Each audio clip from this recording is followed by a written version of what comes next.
বাংলার উত্তর।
হব না রাজা।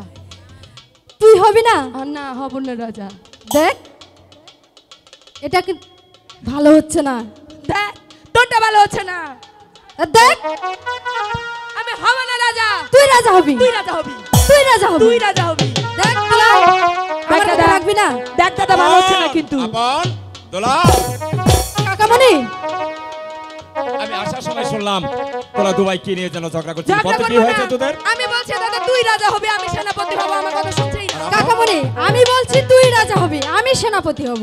ওরে বাপ রে বাপ, আমার বই এই গাছে রাজা হচ্ছে। তুই হবি। আচ্ছা আচ্ছা ঠিক আছে ঠিক আছে ঠিক আছে। আপন কাকামণি, আচ্ছা তার আগে আমি একটা কথা জিজ্ঞাসা করি। একজন রাজা আর একজন সেনাপতি মানে শেষ, এই তো আমার। আমি কি তোদের কেউ না? আচ্ছা ঠিক আছে, আমি যখন তোদের কেউ না তাহলে আমি চলেই যাব। কাকামণি, তোমাকে কি বলেছি চলে যেতে? তাহলে তুমি রাজা হও, আর একজন সেনাপতি হব, একজন উজির হব, সমস্যা কি? আচ্ছা ঠিক আছে, তাহলে আমি তোমাদের দুবাইয়ের ঝগড়াটা মিটিয়ে দেব। কিভাবে কাকামণি? আমি বলে দেব কে রাজা আর কে হবে সেনাপতি। ঠিক ঠিক আছে ঠিক আছে কিন্তু কাকামণি। তার আগে যে একটা কাজ করতে হবে, কি? তোমাদের দুবাইয়ের যুদ্ধ করতে হবে। কেন কি হলো? আমি ওসব পারবো না। আর পারতে হবে তো। আমি নেই, দাদাকে শেখাও কি? সেনাপতি হলে যুদ্ধ করতে হয়।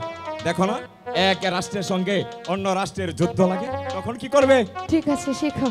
হ্যাঁ কিন্তু আগে তাহলে- দাদাকে। কিন্তু একটা কথা, বলো কাকামণি।